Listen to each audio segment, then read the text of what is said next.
the scalar quantity.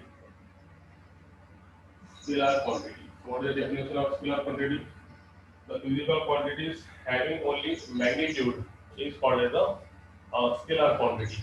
जो quantities का जो physical quantities का सिर्फ magnitude दिए हुआ रहेगा वो quantities को हम क्या बोलेंगे scalar quantities. जैसे कि for example mass, length, temperature, volume, density इनका सबका क्या है सिर्फ magnitude इसको अपन क्या गिन सकते हैं है ना. जैसे कि for example ये है पेन.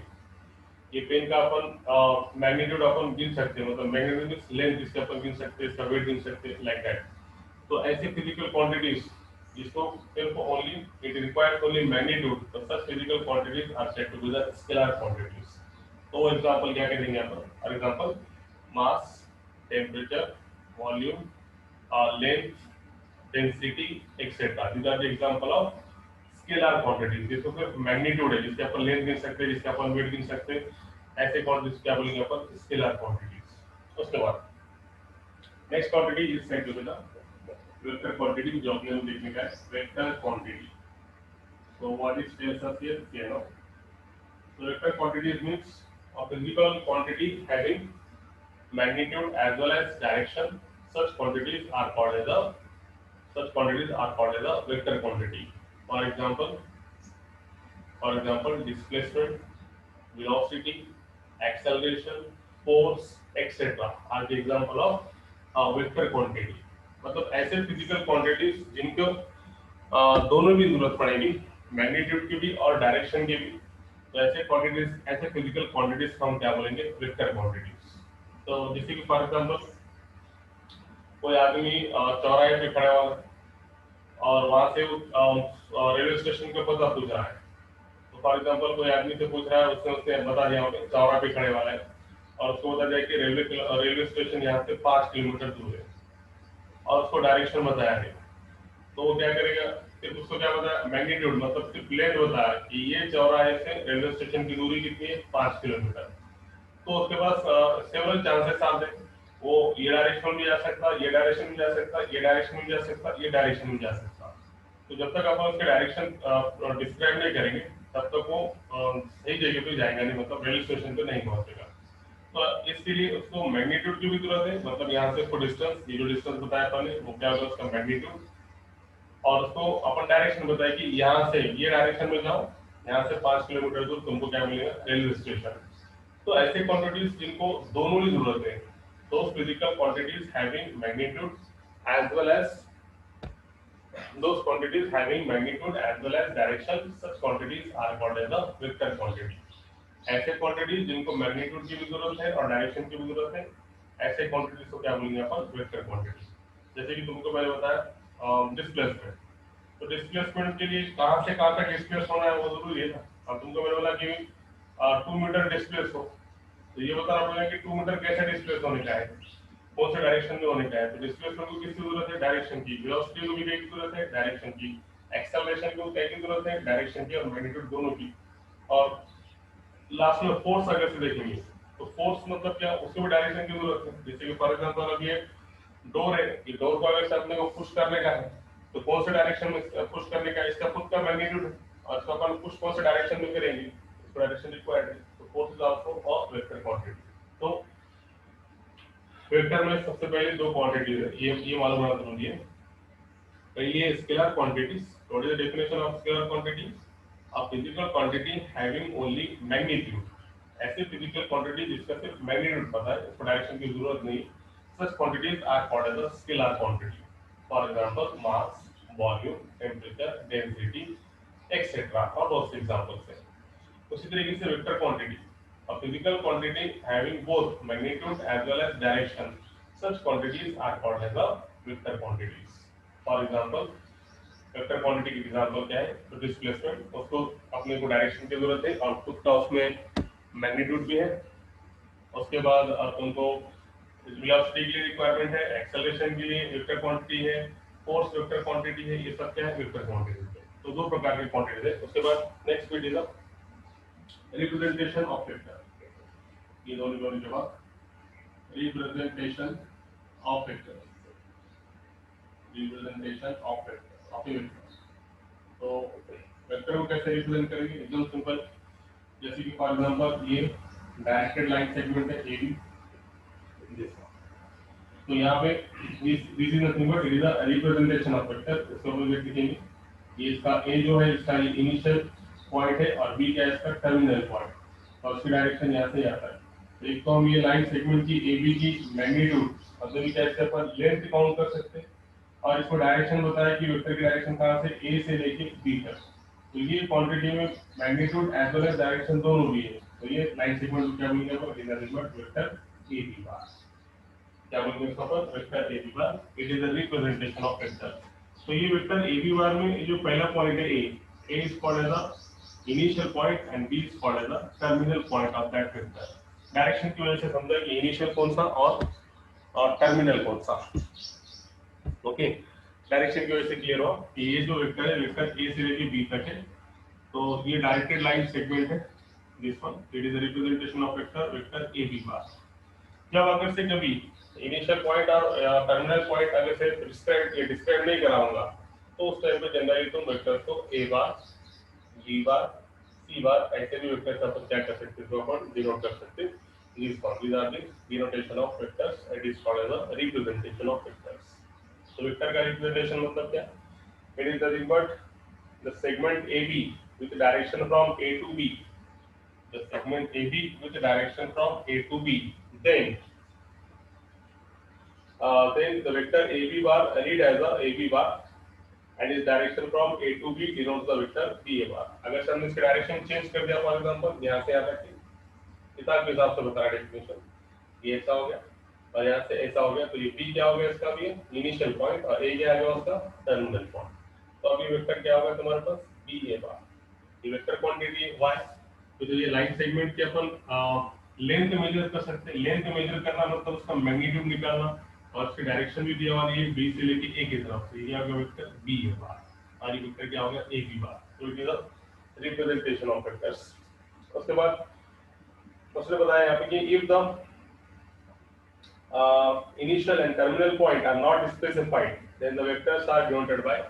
जब कभी इनिशियल पॉइंट और टर्मिनल पॉइंट स्पेसिफाइड नहीं कराऊंगा मतलब ऐसा इस फॉर एग्जांपल ये A और ये B ऐसा है समझो फॉर एग्जांपल यहाँ से अब यहाँ पे इनिशियल पॉइंट A भी नहीं दिया टर्मिनल पॉइंट B भी नहीं दिया तो हम ये पूरे इसको अपन ऐसा बोल सकते हैं कि ये ऐसे बोल सकते हैं कि वेक्टर क्या है A बार है या फिर अपन इसको बोलेंगे वेक्टर B बार है या वेक्टर C बार है अपने दिल पे। तो जिस टाइम पे उसका इनिशियल पॉइंट और टर्मिनल पॉइंट नहीं दिया होगा तो उस टाइम पे हम इसको ऐसे भी यूज कर सकते हैं vector A bar, vector B bar, vector C bar and so on like that. तो ये होगा रिप्रेजेंटेशन ऑफ वेक्टर। तो रिप्रेजेंटेशन ऑफ वेक्टर को कैसे देंगे? कोई भी एक डायरेक्टेड लाइन सेगमेंट लो यहाँ से लेके A से लेके B तक है ना। तो ये डायरेक्टेड लाइन सेगमेंट का डायरेक्शन कहाँ से A से लेके B तक है। सबसे पहले तो हम ये इसका लेंथ मेजर कर सकते हैं। इसका मतलब इसको मैग्नीट्यूड है और इसकी डायरेक्शन A से लेके B तक है। तो ये क्या है वेक्टर AB बार। ऑपोजिट ब्लैक पर ये वेक्टर AB बार। ठीक है। तो उसके बाद में उसी तरीके से अगर हमने इसमें जो A पॉइंट है A is called as the initial point and B is called as the terminal point of that vector. Okay, तो इसके बाद बताया कि अगर हमने डायरेक्शन चेंज कर दिया B से लेके A तक तो हम इसको कैसे रीड करेंगे वेक्टर BA बार, वेक्टर BA बार। तो इसमें इसकी डायरेक्टेड लाइन सेगमेंट की लेंथ मेजर कर सकते हैं, काउंट कर सकते हैं, स्केल लगा के अपन उसको मेजर कर सकते हैं इसके लेंथ। और दूसरी बात इसके डायरेक्शन कहाँ से B से लेके A की तरफ है तो ये क्या होगा वेक्टर BA बार। तो यहाँ पे B क्या हो गया इनिशियल पॉइंट और A क्या हो गया terminal point of that point. So very simple one. तो ये हो गया तीन चीजें। सबसे पहले स्केलर क्वांटिटी, एक बार फिर से जो बच्चे अभी ज्वाइन हुए, a physical quantity having only magnitude such quantities are called as a scalar quantity। इसको सिर्फ मैग्नीट्यूड है इसको क्या बोलेंगे अपन स्केलर क्वांटिटी। जैसे कि फॉर एग्जांपल ये पेन को खुद का मैग्नीट्यूड है कुछ भी इसका वेट वगैरह जो भी होगा मास है इसका तो it is nothing but scalar quantity. Vector quantity मतलब ऐसे क्वांटिटी जिसको मैग्नीट्यूड और डायरेक्शन दोनों की जरूरत है such quantities are said to be the vector quantity. इसके एग्जांपल मैंने क्या दिया कि कोई आदमी अगर चौराहे पे खड़ा है और उसको अगर रेलवे स्टेशन जाना है तो अपने से एड्रेस पूछ रहा तो अपन सिर्फ ऐसा बोलेंगे क्या कि रेलवे स्टेशन यहाँ से 5 किलोमीटर दूर है तो वो तो बेचारा कंफ्यूज हो जाएगा। चौराहे पे खड़े वाला है तो 5 किलोमीटर दूर मतलब उसके लिए तो 4 वे थे, वो ऐसा जाएगा, ऐसा भी जा सकता है, ऐसा भी जा सकता है, ऐसे भी जा सकता है। तो उसको अगर से प्रॉपर अगर से पहुंचाना है तो अपन क्या बोलेंगे उसको कैसे एड्रेस बोलेंगे उसको अपन कि रेलवे स्टेशन ये डायरेक्शन में 5 किलोमीटर है तो बराबर वो वहां पर जाएगा। मतलब ये इसके लिए तुमको क्या है, एक तो उसको अपने 5 किलोमीटर डिस्टेंस बताया, मतलब क्या है वो मैग्नीट्यूड है, और उसके बाद हमने उसको डायरेक्शन बताया कि ये डायरेक्शन में जाओ, तो ये कौन सी क्वांटिटी है, वेक्टर क्वांटिटी। तो जिसके लिए दोनों मैग्नीट्यूड और डायरेक्शन दोनों लगेंगे, ऐसे क्वांटिटी क्या बोलते हैं अपन, वेक्टर क्वांटिटी। उसके बाद हमने देखे रिप्रेजेंटेशन ऑफ वेक्टर। तो vector is denoted by line segment A B bar, इसमें से A is initial point and B is terminal point, direction A से बी है इसलिए वेक्टर ए बी बार, जब डायरेक्शन चेंज होगी तो ये वेक्टर बी ए बार। ओके, उसके बाद ये स्मॉल ए बार, small B bar, small C बार के बारे में क्या बोले, जब कभी डायरेक्टेड लाइन सेगमेंट में अगर से ये इनिशियल पॉइंट और टर्मिनल पॉइंट स्पेसिफाइड नहीं है, आर नॉट स्पेसिफाइड, स्पेसिफाइड नहीं क्या, सिर्फ ऐसा है, तो ये इसको अपन क्या बोल सकते हैं, we can denote it by vector A bar denote करो, या फिर वेक्टर बी बार से डिनोट करो, या फिर वेक्टर सी बार से डिनोट करो। इन तीनों का मीनिंग कैसा है, सेम। ओके, उसके बाद रिप्रेजेंटेशन ऑफ वेक्टर के बाद next one is the magnitude of vector. एकदम तुम्हारे टेक्स्ट बुक के हिसाब से जा रहे हैं, जो भी बताया उससे magnitude of vector, magnitude of A vector. अब जैसे कि तुमको सबको मालूम मैग्नीट्यूड मतलब क्या, एक्चुअली उसकी लेंथ है ना। तो मैग्नीट्यूड मतलब लेंथ बोलो या फिर उसके साइज बोलो, ये दोनों का मीनिंग कैसा है, सेम है। तो द मैग्नीट्यूड ब्रैकेट में और साइज और length of A B bar is denoted by, जैसे कि मैंने पिछले बार ये क्या था वेक्टर, ये line segment A B bar, ठीक है। इसका अगर मैग्नीट्यूड निकालने का है तो ये वेक्टर क्या है, ए बी बार, तो इसका मैग्नीट्यूड इज डिनोटेड बाय ये mod of A B bar, it is called as the magnitude of vector A B bar. Okay, then it is said to be the magnitude of vector AB bar and is defined as the length segment of AB। ये magnitude निकालना मतलब क्या, actual हम ये क्या कर रहे हैं, ये लाइन सेगमेंट की क्या निकाल रहे हैं, लेंथ निकाल रहे हैं। तो मैग्नीट्यूड निकालना मतलब क्या निकालना, इसकी लेंथ निकालना, लेंथ ऑफ AB। AB की लेंथ अगर से लेंगे तो हमको क्या मिलेगा, उसका मैग्नीट्यूड मिलेगा। मैग्नीट्यूड कोई भी वेक्टर को अपन कैसे डिनोट करेंगे, magnitude of AB bar is equal to length of AB। Okay, what is definition of magnitude of vector। देखो अगर से नहीं समझा हो तो फिर से अच्छे से बता दो।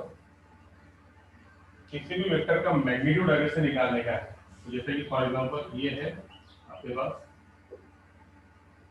क्या है, ये segment directed line segment A B, ये होगा वेक्टर ए बी बार। इसका अगर से मुझे मैग्नीट्यूड निकालने का है, मैग्नीट्यूड कैसे निकालेंगे, सबसे पहले डिनोटेशन, ये होगा magnitude of A B bar. तो मैग्नीट्यूड, कोई भी वेक्टर का मैग्नीट्यूड मतलब क्या है, उसकी लेंथ या फिर उसका साइज। तो magnitude of A B bar is nothing but इसकी लेंथ, ये क्या मिला तुमको, length of A B. So magnitude is nothing but length of that vector और size of that vector is nothing but magnitude of that vector A B bar. अब कभी-कभी वही same concept कि समझो ये है और एक तुमको मैंने डायरेक्टेड सेगमेंट दे दिया, ये समझो अब इसमें इनिशियल पॉइंट और टर्मिनल पॉइंट दोनों स्पेसिफाइड नहीं है, तो समझो मैंने इसको क्या बोल दिया, वेक्टर ए बार। और मैंने बोला अब इसका ये वेक्टर का मैग्नीट्यूड क्या है, तो ये वेक्टर का मैग्नीट्यूड हम क्या लिखेंगे, मैग्नीट्यूड ऑफ ए बार मतलब ये वेक्टर का मैग्नीट्यूड निकालना मतलब उसकी लेंथ निकालना, उसकी लेंथ निकालना मतलब मैग्नीट्यूड। तो ये मैग्नीट्यूड ऑफ ए बार ऐसे लिखो, या फिर कई कई कई किताब में सिर्फ ऐसे भी दिया, और टोके पे बार मत दो, सर पे बार मत दो, उसके ऐसे भी लिखे तो भी चलेगा ए। तो ये क्या है उसका मैग्नीट्यूड। मैग्नीट्यूड को तुम ऐसा भी नोट कर सकते हैं या फिर ऐसा, और simply A. Similarly magnitude of B bar लिखो या फिर सिंपली बी लिखो, है ना। इसके सर पे बार नहीं है मतलब ये वेक्टर नहीं है, वो क्या है, स्केलर क्वांटिटी। अब तुमको मालूम है लेंथ जो है, length is a which quantity, it is a scalar quantity. Length क्या है, स्केलर क्वांटिटी, इसलिए यहाँ पर magnitude of A B bar is equal to हमने क्या बोले, लेंथ ऑफ ए बी, मतलब स्केलर क्वांटिटी है, या फिर तुम डायरेक्ट तुम A B bar magnitude of A B bar के लिए भी कह सकते हैं ए बी। जब तक तुम इसके सर पे बार नहीं देते तब तक वो वेक्टर क्वांटिटी नहीं, तो कह रहे हैं स्केलर क्वांटिटी। ये हो गया स्केलर क्वांटिटी को, तुम एक तो मॉड ऑफ ए बार बोलो या सिंपली ए बोलो, मॉड ऑफ बी बार बोलो या सिंपली बी बोलो, सिमिलरली मैग्नीट्यूड ऑफ सी बार बोलो या फिर सिंपली सी बोलो, ये दोनों का मीनिंग कैसा है, सेम। तो हमारे दिमाग में क्या आ गया, कोई भी वेक्टर का मैग्नीट्यूड निकालना मतलब उस वेक्टर की लेंथ निकालना, ये इंपॉर्टेंट है। लेंथ मतलब ही क्या है उसका, वेक्टर का मैग्नीट्यूड। ओके, और ये लेंथ कैसी है, स्केलर क्वांटिटी है, इसकी वजह से तुम magnitude of A B bar ऐसा लिखो या फिर सिंपली ए बी लिखो, इन दोनों का मीनिंग कैसा है?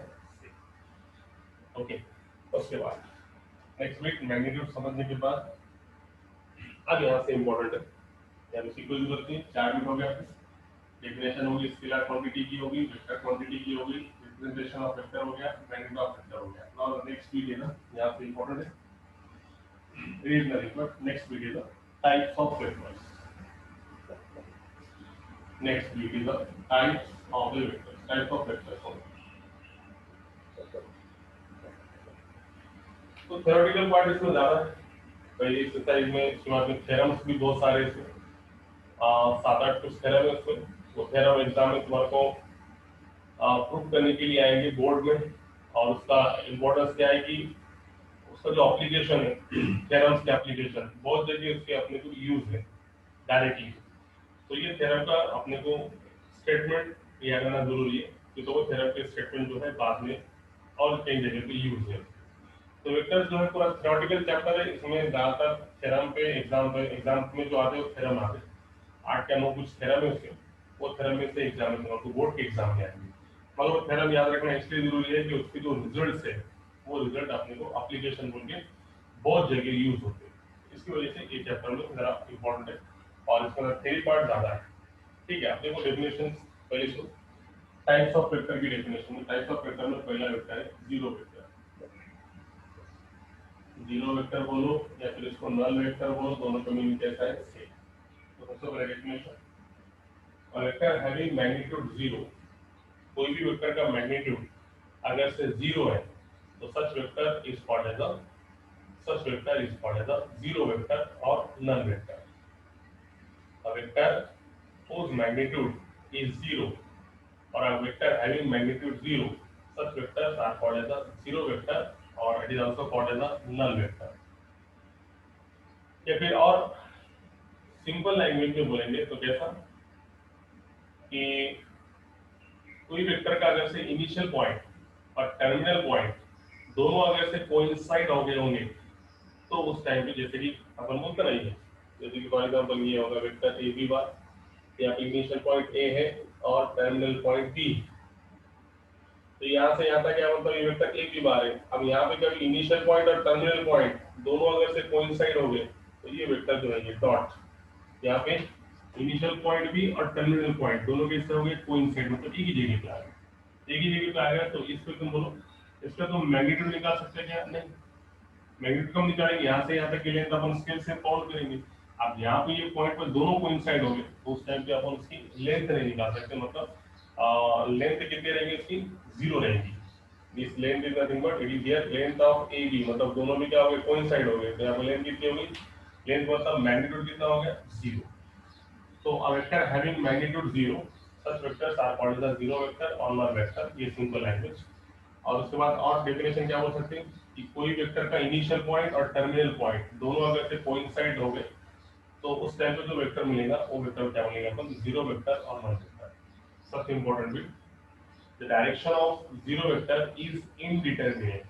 अब बोलो ये वेक्टर, ये पॉइंट आगे गया ही नहीं यहाँ तक, दोनों पॉइंट कोइंसाइड हो गए, तो इसके अपन डायरेक्शन निकाल सकते हैं क्या? नहीं। तो सबसे इंपॉर्टेंट पॉइंट यहाँ पे क्या है? The direction of zero vector is not determinate. ये इंपॉर्टेंट है कि जीरो वेक्टर की जो डायरेक्शन है, the direction of zero vector is not determinate. और नॉट डिटरमिनेट की जगह पे सबसे अच्छा वर्ड है इनडिटरमिनेट। इनडिटरमिनेट, तो ये भी इंपॉर्टेंट है। ये होगा जीरो वेक्टर, जीरो के also called as a null vector। उसके बाद जीरो वेक्टर के बाद है नेक्स्ट वन यूनिट वेक्टर। तो जैसे कि आपको पता है unit vector, second one is the unit vector. तो यूनिट वेक्टर मतलब क्या? यूनिट का मतलब सबको मालूम है, unit means one. Unit means one. So what is the definition here? A vector having magnitude 1 are called as the unit vectors। A vector having magnitude 1, such vectors are called as the unit vectors। अब जैसे कि for example कोई vector है, यहाँ पे ये vector A बार, तो ये वेक्टर के ए बार के अलावा यूनिट वेक्टर निकाल सकते हैं अपन। तो सबसे पहले इंपॉर्टेंट क्या है, डेफिनेशन बोलो। यूनिट वेक्टर मतलब a vector having magnitude 1 is called as a unit vector, and then afterward कोई वेक्टर a बार है, ये वेक्टर के a बार के अलावा कोई यूनिट वेक्टर अगर से इसका यूनिट वेक्टर निकालने का है along this vector a bar, तो सबसे पहले unit vector is denoted by a bar के अलोंग है तो is denoted by a caps. a caps means unit vector and is equal to, इसका फार्मूला क्या है, यूनिट वेक्टर का फार्मूला क्या है, वेक्टर मतलब ये vector divide by its magnitude. कोई भी यूनिट वेक्टर कोई भी वेक्टर के अलाउंग को निकाल सकते हैं। जैसे कि वेक्टर यूनिट वेक्टर हम अलाउंग द वेक्टर a बार निकाले, यूनिट वेक्टर किसके अलाउंग निकाले अपन, ये वेक्टर a बार के। तो सबसे पहले unit vector is denoted by a caps and it is equal to, it is nothing but caps बोलो या फिर हैट बोलो, दोनों के मीनिंग सेम है। कैप मतलब टोपी, हैट मतलब टोपी। तो a caps is equal to vector divided by its magnitude. It is called as a unit vector. जैसे कि फॉर एग्जांपल और एक बार मैंने तुमको बोल दिया ये वेक्टर एक ही बार है, इसके यूनिट वेक्टर निकालो। The unit vector along the vector A B बार निकालो। तो कैसे लिखेंगे अपन, देखो मैंने क्या बताया इसका, द यूनिट वेक्टर कैसे निकालेंगे इसका अपन, the unit vector along vector A B bar is equal to, ये वेक्टर के अलावा वाले से निकालने का। तो सबसे पहले unit vector is denoted by A B caps, जो कि ऊपर कैप्स आ गई। तो इसके बाद क्या फार्मूला, वेक्टर मतलब ये पूरा vector A B bar divided by इसका magnitude, magnitude of A B bar. So it is a method to find the unit vector of any vector along that point. कोई भी वेक्टर के along में अगर से यूनिट वेक्टर निकालना है तो ये फार्मूला है, क्या फार्मूला, वेक्टर डिवाइडेड बाय उसका magnitude. So it is nothing but unit vector. Okay, चलो उसके बाद यूनिट वेक्टर के बाद next one is the coinitial and coterminous vector. ये समझ में आ गया। A vector having magnitude 0, such vectors are called as zero vector. It is also called as null vector. The direction of zero vector is indeterminate. या फिर दूसरे भाषा में जब कोई वेक्टर का इनिशियल पॉइंट और टर्मिनल पॉइंट कोइंसाइड हो जाएगा तब हमको क्या मिलेगा, जीरो वेक्टर मिलेगा। उसके बाद vector having magnitude 1, such vectors are called as unit vectors. कोई भी वेक्टर का यूनिट वेक्टर अगर से निकालने का है तो क्या निकालेंगे, वेक्टर डिवाइडेड बाय उस मैग्नीट्यूड। और इसमें सिंपल क्या है, is denoted by caps. Next one is next type is nothing but, कौन सा बताया इसमें, co-initial and co-terminus vector. Co-initial and co-terminus vector. तो एकदम simple, co-initial vectors means those vector having same initial points. Those vector having same initial point, such vectors are called as the, those vector having same initial points, such vectors are called as the co-initial vectors, and those vector having same terminal point are called as the co-terminus vector. जैसे कि for example यहाँ पे देखो, ये vector A बार, ये हो गया vector A bar, vector B bar. तो दोनों का इनिशियल पॉइंट क्या है, सेम है। यहाँ से वेक्टर ए बार निकला, यहाँ से वेक्टर बी बार मिला, तो ये A bar B bar are said to be the coinitial vector, are said to be the coinitial vector. उसी तरीके से जैसे कि फॉर एग्जांपल ये एक वेक्टर और यहाँ पे दूसरा वेक्टर, दिस वन, ये वेक्टर का नाम दे दो सी बार और ये वेक्टर का नाम दो डी बार। तो दोनों वेक्टर का टर्मिनल पॉइंट जैसा है, सेम है। इसका दोनों वेक्टर का इनिशियल पॉइंट सेम है तो कोई इनिशियल वेक्टर, और दो वेक्टर का टर्मिनल पॉइंट है, जो वेक्टर सी बार भी मिल रहा है वेक्टर डी बार भी मिल रहा है, दोनों का टर्मिनल पॉइंट क्या है, सेम। तो such vectors are called as the coterminous vectors. Vector having the same initial point are called as the coinitial vectors, and vectors having the same, vector having the same कौन सा point, terminal point are called as the coterminous vector. जैसे for example ऐसे ही बोल सकते हो कि ये एक वेक्टर और ये एक वेक्टर, दिस वन, ये वेक्टर सी बार, ये वेक्टर डी बार, दोनों का को-टर्मिनस वेक्टर क्या है, दोनों का को-टर्मिनल वेक्टर क्या है, सॉरी टर्मिनल पॉइंट क्या है, सेम है। तो such vectors are said to be the coterminous. Now next one, equal vectors. What we can say that equal vectors. I am sorry, coinitial की मीनिंग समझा क्या, देखो और ऐसे एग्जांपल ले सकते हैं अपन। तो ये बार ये एक बार ये एक और एक ये एक और एक ये vector A bar vector B bar vector C bar vector D bar. तो सबका इनिशियल पॉइंट क्या है? सेम, सब एक ही पॉइंट में से ओरिजिनेट हुए। तो इस सबका इनिशियल पॉइंट सेम है, इसकी वजह से क्या है? कोई इनिशियल वेक्टर है। उस तरीके से उल्टा करेंगे, उल्टा मतलब ये पॉइंट है समझो, ये वेक्टर यहाँ पे आके मिल रहा, ये वेक्टर यहाँ पे आके मिल रहा, ये वेक्टर यहाँ पे आके मिल रहा। तो ये vector C bar vector D bar vector E bar ऐसे। तो तीनों के जो है वेक्टर्स के कौन से पॉइंट? टर्मिनल पॉइंट एक कॉमन पॉइंट पे मिल रहे हैं यहाँ पे। तो ये it is said to be the four terminal vectors. Okay, so these are next one is the equal vectors. Now next type is the fourth one is the equal vectors. So see what is in the equal vectors? Those vectors having same magnitude and direction, such vectors are called as the equal vectors. ऐसे vector जिनके magnitude और direction दोनों same है, such vectors are called as the equal vectors. So two vectors are said to be the equal. What is the condition here? If magnitude of a bar is equal to magnitude of b bar, दो vector अगर से a bar b बार है तो दोनों का magnitude क्या रहना चाहिए? सेम। मतलब वेक्टर a बार अगर से 5 सेंटीमीटर है तो वेक्टर b बार भी क्या रहना चाहिए? 5, मैग्नीट्यूड सेम, और दोनों की डायरेक्शन क्या रहना चाहिए? सेम। जैसे कि फॉर एग्जांपल ऐसा, ये वेक्टर a बार और ये वेक्टर b बार, तो ये दोनों का लेंथ अगर से देंगे, ये अगर से 5 सेंटीमीटर है तो ये भी क्या रहना चाहिए? 5 सेंटीमीटर। दोनों की लेंथ इक्वल मतलब मैग्नीट्यूड आर सेम, और उसके बाद डायरेक्शन देखेंगे तो इसकी डायरेक्शन ये इसमें और इसकी डायरेक्शन सेम है। तो these are said to be the equal vectors. Okay, या फिर और तुमको मोर प्रिसाइजली किताब के हिसाब से बताता, जैसे कि किताब में बताया वाला है, किताब में फिगर दी वाली एक फिगर में देखो, एक बॉक्स में कैसे कैसे बताया बुक्स के हिसाब से, टेक्स्ट बुक के हिसाब से। देखो टेक्स्ट बुक में 4 वेक्टर्स दिया उसने, एक वेक्टर ए बार, तो उसके बाद में एक वेक्टर बी बार, उसके बाद में वेक्टर सी बार और एक वेक्टर डी बार, ऐसे दिया। ठीक है, तो पहली कंडीशन के हिसाब से पहला पॉइंट ऐसा पॉइंट करके बताया आपको, magnitude of A bar is equal to magnitude of B bar and the direction are same regardless of initial point, so we can write here a bar is equal to b bar, right? तो यहाँ पे a bar और b bar दोनों का अगर से magnitude देखेंगे अपन, तो दोनों का मैग्नीट्यूड क्या है? सेम है, और दोनों एक ही डायरेक्शन में, a बार की डायरेक्शन और b बार की डायरेक्शन, दोनों की डायरेक्शन कैसी है? सेम।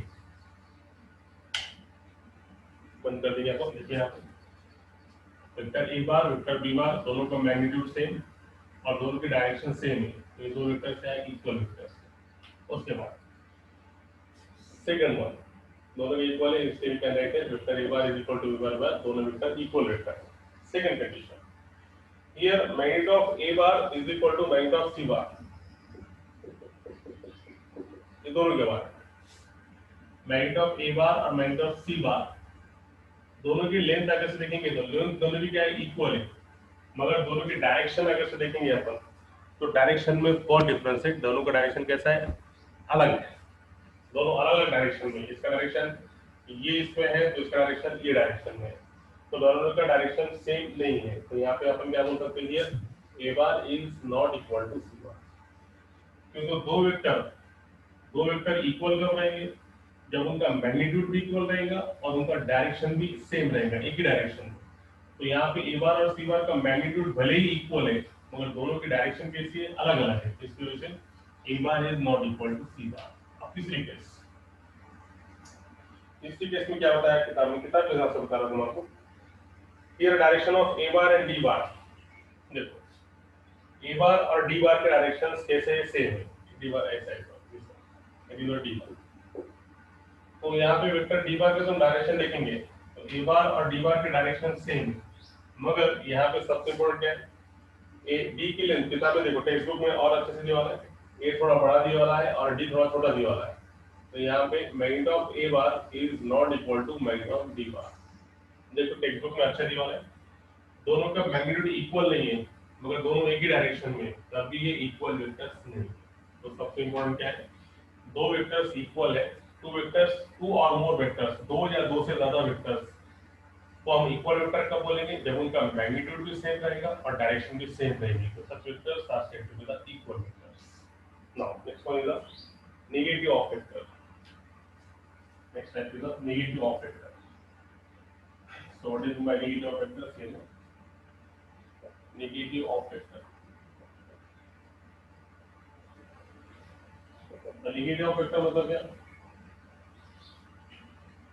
वेक्टर क्वांटिटी तो रहेंगी मगर इसकी डायरेक्शन दिए वाले डायरेक्शन में के अपोजिट रहेंगी, जिसको बोलेंगे अपन नेगेटिव ऑफ वेक्टर. जैसे कि फॉर एग्जांपल कोई वेक्टर है, वेक्टर ए बार, और इसके सेम अलोंग दिस वेक्टर इसकी डायरेक्शन सेम अपोजिट है. ये डायरेक्शन की, ये वेक्टर की डायरेक्शन ये इसमें है और इसके अपोजिट है, तो ये क्या होगा इसका माइनस ए बार. इसलिए हम बोलेंगे नेगेटिव ऑफ वेक्टर. तो ए बार अगर से कोई वेक्टर है तो उसका नेगेटिव वेक्टर मतलब 100% ये इसके क्या है अपोजिट डायरेक्शन में, इसलिए उसको अपन क्या बोलेंगे माइनस ए बार यूज है. It is said to be the negative of vector. और आगे चले जाओ तो समझो फॉर एग्जांपल मोर प्रिसाइजली यहाँ से ए से लेके बी तक एक वेक्टर है, it is vector A B bar. तो नेगेटिव ऑफ वेक्टर मतलब क्या हुआ होगा, इनकी डायरेक्शन चेंज हुई होगी. डायरेक्शन चेंज मतलब कैसा होगा, उल्टा हो गया होगा, ये ऐसा हुआ होगा, बी से लेके ए उल्टा हो गया होगा. डायरेक्शन चेंज अगर से है, ए से लेके बी है तो वेक्टर ए बी बार, और बी से लेके ए तो इसका क्या है अपोजिट है, इसकी डायरेक्शन की अपोजिट है, तो ये क्या होगा नेगेटिव ऑफ दैट बार, जो होगा माइनस ए बी बार बोलो या फिर तुम इसको बी ए बार बोलो, दोनों के मीनिंग कैसा है सेम है. बी ए बार वेक्टर भी सही है मगर ये वेक्टर ए बी बार के अपोजिट में है, अपोजिट में तो माइनस ए बी बार भी तुम लिख सकते हो. ठीक है, तो it is said to be the negative of vectors. It is said to be the negative of vectors. तो नेगेटिव ऑफ वेक्टर्स मतलब क्या है, वो दिया वाले वेक्टर के अपोजिट डायरेक्शन में कोई अगर से वेक्टर है तो उसको क्या बोलेंगे अपन नेगेटिव ऑफ वेक्टर, और is denoted bye minus of that vector. Okay, is that clear? Negative of vector के बाद नेक्स्ट वेक्टर से देखेंगे. इसमें इंपॉर्टेंट क्या है कि सिर्फ डायरेक्शन में चेंज है, दोनों का अगर सिर्फ मैग्नीट्यूड निकालेंगे तो मैग्नीट्यूड क्या आएगा same. Magnitude of A B bar is equal to magnitude of minus A B bar. दोनों की डायरेक्शन सेम है, खाली सॉरी दोनों के मैग्नीट्यूड सेम है, सिर्फ डायरेक्शन में फर्क है. It is said to be the negative of vector. Next one is said to be the collinear vectors. Here now what is mean by collinear vectors. So next title is the next type is the collinear vectors. So here now, two or more vectors are said to be collinear if they are parallel to one another or if they lie on the same line. Such vectors are said to be the collinear vectors, irrespective of their magnitude and direction. ये जो collinear vectors मतलब क्या, two और more vectors are said to be collinear. कब बोलेंगे, if they are parallel to one another, एक तो दूसरे क्या होना चाहिए पैरेलल होना चाहिए, और if they lie along the same line, एक ही लाइन पे अगर से होंगे तब भी वो क्या है कोलिनियर है, या फिर एक दूसरे को पैरेलल है तब भी वो क्या है कोलिनियर है, irrespective of their magnitude and direction. जैसे कि फॉर एग्जांपल इसका मीनिंग कैसा, समझो वेक्टर ए बार है, एक वेक्टर बी बार है और एक वेक्टर सी बार है. तो ये तीनों वेक्टर्स क्या है एक दूसरे को पैरेलल है. ए बार बी बार के पैरेलल है, बी बार सी बार के पैरेलल है, ए बार सी बार के पैरेलल है, बी बार सी बार के पैरेलल है. तीनों वेक्टर एक दूसरे को पैरेलल है. तो ये वेक्टर्स क्या है, ये वेक्टर्स क्या है कोलिनियर वेक्टर है. और उसके बाद अपन एक वर्ड डालें irrespective of their magnitude and direction.